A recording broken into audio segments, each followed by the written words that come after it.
তুমি এত ব্যাকুল কে রে? ডাক্তার বলেছে চুপিয়া কিছুদিন পর মারা যাবে। শোনো, আমি যদি কিছুদিন পর মারাও যাই, অনেক বুদ্ধি কাটিয়ে আমি কিছুদিন পর আবার ফেরত আয়া দেখে নিও। এক কাজ করো, তুমি ডাক্তারের কাছে যাও, ডাক্তার তো লিখে দিয়েছে, তুমি ডাক্তারের কাছে আবার লিখে নিয়ে আসো। চুপি এখন মরবেন না, তার মরার সময় এখন হয়নি, তুমি আরো দিন বছর বাড়িয়ে নিয়ে আসো। আমি যদি মরে যাই তাহলে তোমাদের খেয়াল কে রাখবে?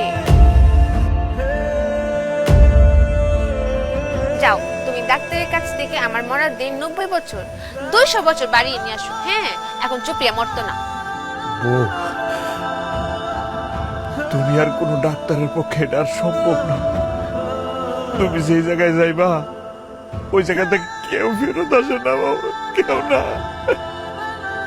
আমি মরম না, আমি মরে গেলে তোমাকে খেয়াল কে রাখবো না মায়া? আমি মারলে আপনি বকতেন কারে? আপনি কারে নিয়ে খেলতেন আর তুমি মরেই থাকে রে। আমার মায়ের কষ্ট হইতো না? চুপিয়া তার মায়ের কষ্ট দেখতে পারবেন না না মায়া? আমি মরতাম না, তুমি ডাক্তারকে কি বলো চুপি এখন মরবে না। মায়ের কেউ আছে আমি ছাড়া? মায়ের তো স্বামী নাই, আর কোনো বাচ্চা কাচ্চা নাই, তুমি তো সারাদিন বাইরে বাইরে থাকো, সে তো আমাকে নিয়ে থাকে, তাই না? মায়ের কষ্ট হতো না মায়া?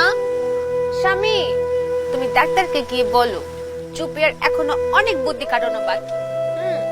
আমার মায়ের কষ্ট হবে, আমার স্বামীর কষ্ট হবে, এটা চুপিয়া মানতো না। বুঝছি, তোমাকে দিয়া হইতো না, চুপিয়াকে বুদ্ধি কাটাতে হবে। আপনি কেমন রে? তুমি কোনো কথাই বলুন না, কাঁদিও না, চুপিয়াকে বুদ্ধি কাটাতে দাও।